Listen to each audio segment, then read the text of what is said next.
welcome back to my channel. I am Arsheen and today I am going to explain you The Village by Sea written by Anita Desai. ये novel लिखा गया 1982 में and 1983 में इस novel के लिए अनीता देसाई को गार्जियन चिल्ड्रंस फिक्शन प्राइज भी मिला था। ये सभी इस नॉवल की थीम है, लेकिन जो मेन थीम है वो है ग्रोइंग अप। वक्त से पहले लीला और हरी पर जिम्मेदारियां पड़ जाने की वजह से वो लोग जल्दी बड़े हो जाते हैं। किसी भी गरीब घर के बच्चे जल्दी बड़े हो जाते हैं उन पर वक्त से पहले जिम्मेदारियां पड़ जाने की वजह से। चलिए अब नज़र डाल लेते हैं इस नॉवल की कैरेक्टर्स पर। लीला, हरी, बेला, कमल, ये चारों सिबलिंग्स हैं। इनके फादर एंड मदर भी हैं, लेकिन फादर जो कि एक इररिस्पॉन्सिबल मैन है एंड मदर जो कि पूरे नॉवल बीमार ही रही हैं। लास्ट में जाके उनकी तबीयत ठीक हो जाती है। Mr D Silva and Mrs de Silva जो कि एक वेल्दी फैमिली है और ये बॉम्बे से अक्सर ये गांव थल में आते जाते रहते हैं। हीरालाल जो कि वॉचमैन है मुंबई में डी सिल्वास के अपार्टमेंट में, और जग्गू एक रेस्टोरेंट ओनर है और हीरालाल का फ्रेंड है। एंड मिस्टर पानवाला जो कि ओल्ड वॉच मेकर है बॉम्बे में। बाकी के जो माइनर कैरेक्टर्स हैं वो इस नॉवल को हम पढ़ते पढ़ते समझ लेंगे। Basically this novel was inspired by Anita Desai's own childhood experience. लेकिन जैसा कि इस नॉवल की हैप्पी एंडिंग हुई है, उसी तरह से जिस फैमिली पर ये नॉवल बेस्ड है उन लोगों की हैप्पी एंडिंग नहीं हुई थी, जिस बात का अनीता देसाई को बहुत ज़्यादा दुख है। समरी स्टार्ट करने से पहले प्लीज़ मेरा चैनल सब्सक्राइब कर दें, इससे हमें मोटिवेशन मिलता है। चलिए स्टार्ट करते हैं इस नॉवल की समरी। लीला के फादर एक फिशरमैन हुआ करते थे और उस गांव के जितने भी लोग हैं सबके पास खुद की बोट होती थी। लेकिन एक आदमी जिसका नाम पिंटो था, उसने लीला के फादर और बाकी गांव वालों से उनकी जॉब लगवाने का वादा किया शहर में, और सबसे अच्छी खासी रकम इकट्ठा करके वो भाग गया। खुद तो भाग गया लेकिन अपना पैट डॉग छोड़ गया। लीला के फादर ने जो उस आदमी को पैसे दिए थे वो लोगों से उधार लेके दिए थे, लेकिन जॉब ना मिलने पर वो कर्ज में डूब गए बहुत ज़्यादा और उनको अपनी बोट बेचनी पड़ी। बोट बेचने के बाद भी लीला के फादर लोगों का कर्ज पूरा नहीं कर सके और सदमे में आकर उन्होंने ड्रिंक करना स्टार्ट कर दी। ड्रिंक करने के बाद उनको उसकी इतनी ज़्यादा लत लग गई थी कि उन्हें अब अपने घर वालों की भी परवाह नहीं थी। इन सब हालात की वजह से लीला और हरी का स्कूल छूट गया और अब लीला की मदर को न जाने कौन सी बीमारी लग गई, जिसकी वजह से वो दिन बे दिन वीक होती जा रही थी। और लीला ने अब पूरे घर की जिम्मेदारी अपने कंधों पर उठा ली। सारे घर के काम अपनी मदर की जगह वो किया करती थी और फादर की जिम्मेदारी हरी उठा रहा था खेतों में काम करके। रोज सुबह उठ के लीला समंदर की सैर पे जाती थी, ये उसका रोज का मामूल था। समंदर के पास जाके वो अपने घर की सारी टेंशन भूल जाती थी और वहां से वापस आकर वो अपनी बहनों को स्कूल के लिए तैयार करती थी। हरी उन दोनों को स्कूल छोड़कर फिर खेतों में काम करने के लिए निकल जाता था। एक दिन हरी को अपने दोस्त रामू से पता चलता है कि गांव में फैक्ट्रीज खुलने वाली हैं। ये सुनकर हरी बहुत ज़्यादा एक्साइटेड हो जाता है, ये सोचकर कि अब उसे भी फैक्ट्री में काम करने का मौका मिलेगा और अच्छी खासी तनख्वाह उसे मिल सकती है। लेकिन वो ये भी सोचकर परेशान है कि फैक्ट्री में जॉब के लिए वो लोग हरी से सर्टिफिकेट्स या डिग्री ना मांग लें, क्योंकि वो पढ़ना लिखना तो जानता है लेकिन स्कूल के सर्टिफिकेट्स और डिग्री उसके पास कुछ भी नहीं है। यही सब वो सोच रहा होता है कि इतने में लीला हरी के लिए खाना लेकर आती है और अपने साथ उनका डॉग पिंटो भी लेकर आती है। ये वही पैट डॉग है जो पिंटो छोड़ गया था। ये डॉग हर वक्त उनको उस आदमी की याद तो दिलाता है, लेकिन इस डॉग से सबको बहुत ज़्यादा लगाव हो चुका है।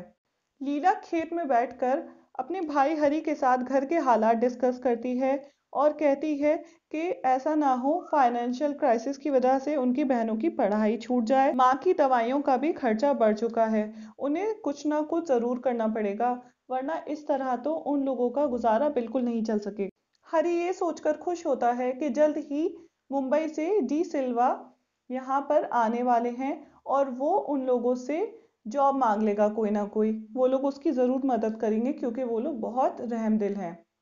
शाम को हरी समुद्र के किनारे जाता है जहाँ पर उसके दोस्त भी आते हैं, रामू, भोला और महेश।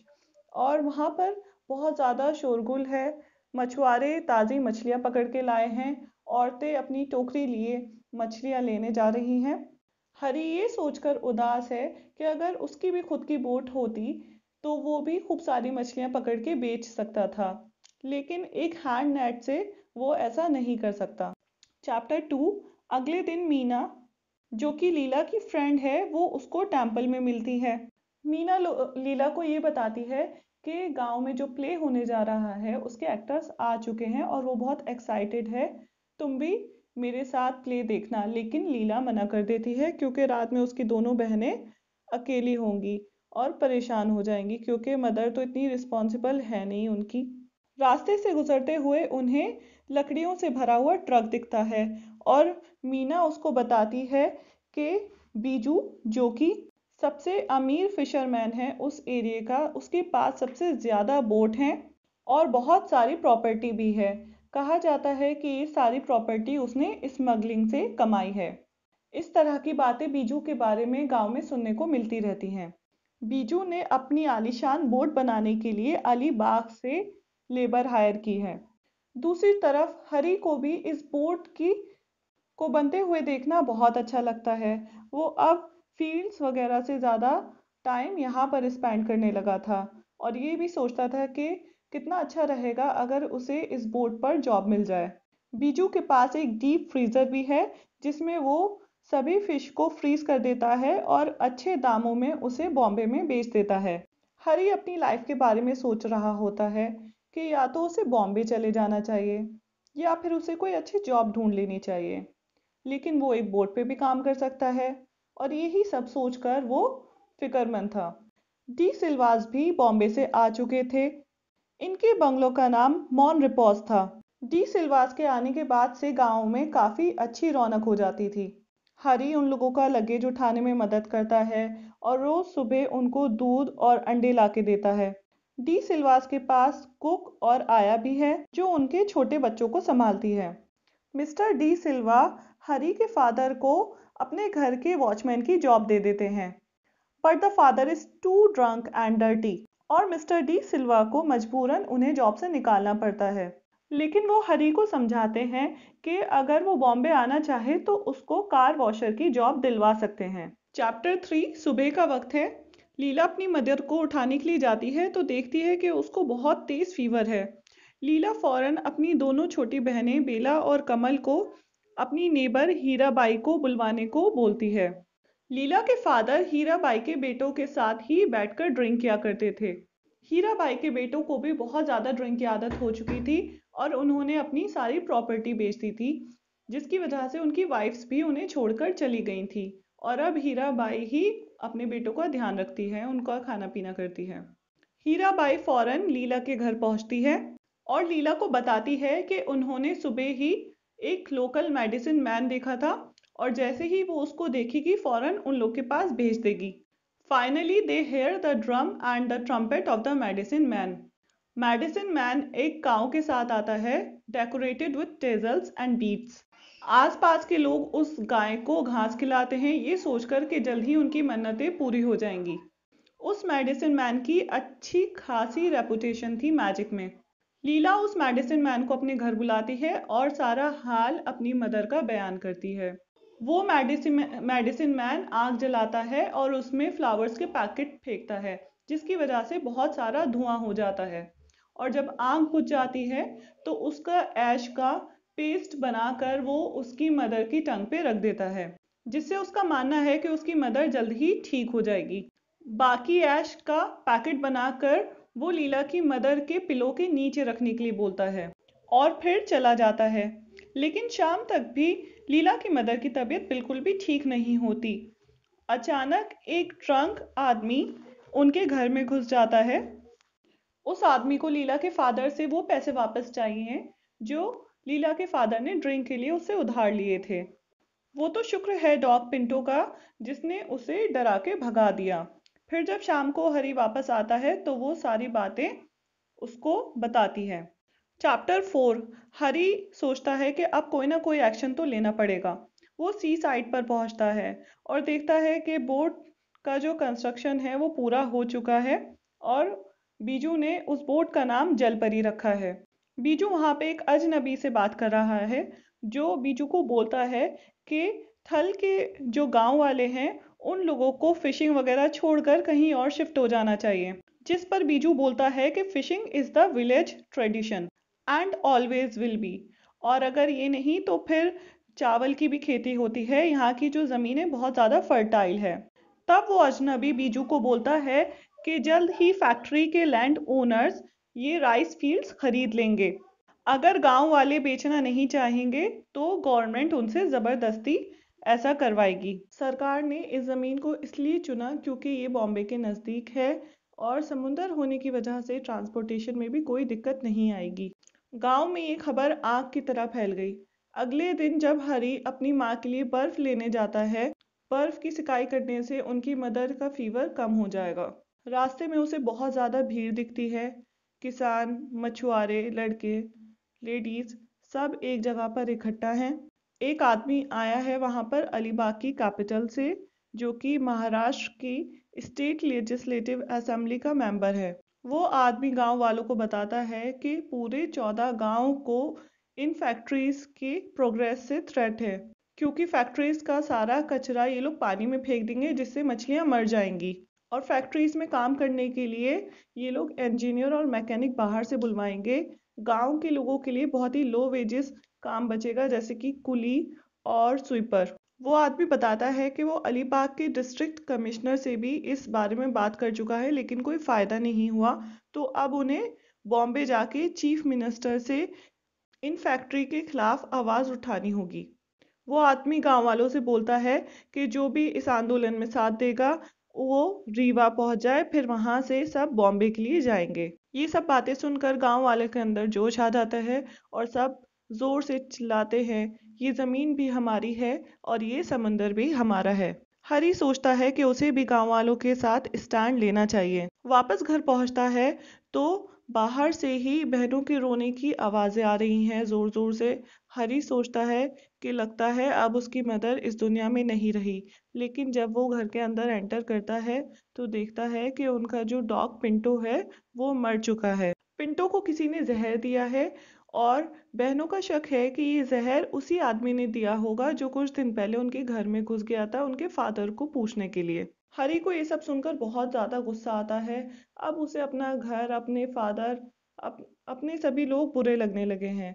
वो यहाँ से दूर चला जाना चाहता है। चैप्टर 5। अगले दिन बीजू के बोट की लॉन्चिंग है और यहाँ पर हरी के दोस्त आपस में बातें कर रहे हैं क्योंकि हरी कहीं नहीं दिख रहा है। कहीं वो बॉम्बे तो नहीं चला गया? अगर ऐसा उसने किया है तो बहुत बड़ी बेवकूफ़ी है। चैप्टर 6। हरी थल के बस स्टॉप पर रीवा जाने वाली बस का वेट कर रहा है लेकिन उसे बहुत देर से कोई बस नहीं मिली, इसलिए एक बुलक कार्ट जो कि रीवा जा रही थी उससे लिफ्ट ले ली। जब वो रीवा पहुंचता है तो देखता है कि फैक्ट्री के खिलाफ आवाज उठाने के लिए बहुत सारे गांव से लोग इकट्ठा हुए हैं, लेकिन अपने गांव से वो अकेला ही है। सभी लोग बोट में सवार होते हैं और बॉम्बे पहुंच जाते हैं। जब बॉम्बे पहुंचते हैं तो हरी ने पहली बार इतनी गाड़ियां एक साथ खड़ी हुई देखी थी, क्योंकि इतने बड़े शहर का नज़ारा उसने पहली बार देखा था। अब उन सभी लोगों को इकट्ठा होकर ब्लैक हॉर्स तक पहुंचना है। हरी सोचता है ये ब्लैक हॉर्स क्या है। तब वहां जाके उसे मालूम चलता है कि ब्लैक हॉर्स एक ब्लैक स्टैचू था जिसपे एक ब्रिटिश लीडर सवार थे, लेकिन उस स्टैचू को रिमूव करा दिया क्योंकि न्यूली इंडिपेंडेंट नेशन में उस फॉरेन रूलर की कोई जगह नहीं है। वहां पर एक सैयद अली नाम का आदमी आता है जो कि पॉलिटिशियन नहीं है और वो गांव वालों से बातें करना स्टार्ट कर देता है। He talks about the environmental concerns और फैक्ट्रीज से होने वाले नुकसानात बताता है। फिर सैयद अली वापस चला जाता है और कुछ देर बाद आवाज आती है सिर्फ 5 ही लोग मंदिरालय जा सकते हैं, बाकी लोग वापस लौट जाएं। अब हरी तो अपने आप को अकेला महसूस करता है बहुत ज्यादा। सोच रहा होता है कि ना जाने अब उसे वापस जाना चाहिए या फिर बॉम्बे में ही रुक के कोई काम ढूंढ लेना चाहिए। उधर उसके घर में सभी लोग परेशान हो रहे होते हैं कि ना जाने हरी बॉम्बे में क्या कर रहा होगा। चैप्टर 7। हरी भूख और प्यास से तड़प रहा है लेकिन फिर उसे अचानक याद आता है कि उसके पास एक पीस ऑफ पेपर है जिस पर डी सिल्वास का एड्रेस लिखा हुआ है। हरी लोगों से पूछता हुआ उस एड्रेस तक पहुंच जाता है। वहां जाकर नौकरों से पता चलता है कि डी सिल्वास तो थल गए हुए हैं और 1 महीने से पहले वापस नहीं आएंगे। हरी को बहुत ज्यादा अफसोस होता है कि वो इतनी बड़ी बात कैसे भूल सकता है। अब हरी बहुत ज्यादा परेशान है। उस बिल्डिंग का वॉचमैन जिसका नाम हीरा लाल है, उसे भी हरी की हालत देखकर तरस आ जाता है। हीरा लाल हरी को जॉब दिलवाने के लिए अपने दोस्त जग्गू के पास लेके जाता है। जग्गू का एक रेस्टोरेंट है जिसमें लेबर्स खाना खाते हैं और वो उस एरिया का सबसे सस्ता रेस्टोरेंट है। जग्गू हरी को खाना खिलाता है और सोने के लिए एक बेंच भी दे देता है। जग्गू हरी को 1 रुपए रोज के हिसाब से नौकरी भी दे देता है जिसमें उसको बर्तन धोने हैं और रोटियां बनानी है। जग्गू के यहाँ भी बहुत मुश्किल दिन गुजरते हैं। गर्मी हद से ज्यादा होती है, रात में उसे नींद भी नहीं आती गर्मी की वजह से। फिर वो खुले पार्क में जाके बेंच पे सोता है, लेकिन वहां भी पुलिसमैन उसे डिस्टर्ब करते हैं कि यहाँ पे मत सो। और बात करने के लिए भी कोई नहीं है क्योंकि जो दो लेबर हैं वो तमिल ही जानते हैं, हिंदी मराठी उनको नहीं आती। इस रेस्टोरेंट के बराबर में ही डिंग डोंग घड़ी की दुकान है जिसके ओनर मिस्टर पानवाला हैं। वो एक ओल्ड मैन है। उनसे हरी की दोस्ती हो जाती है। मिस्टर पानवाला की मदद से हरी अपने घर पे लेटर पोस्ट करता है जिस पर वो अपनी खैरियत के बारे में लिखता है और जॉब के बारे में भी बताता है। उधर लीला और उसकी बहनें मिस्टर डी सिल्वा के यहाँ काम कर रही हैं।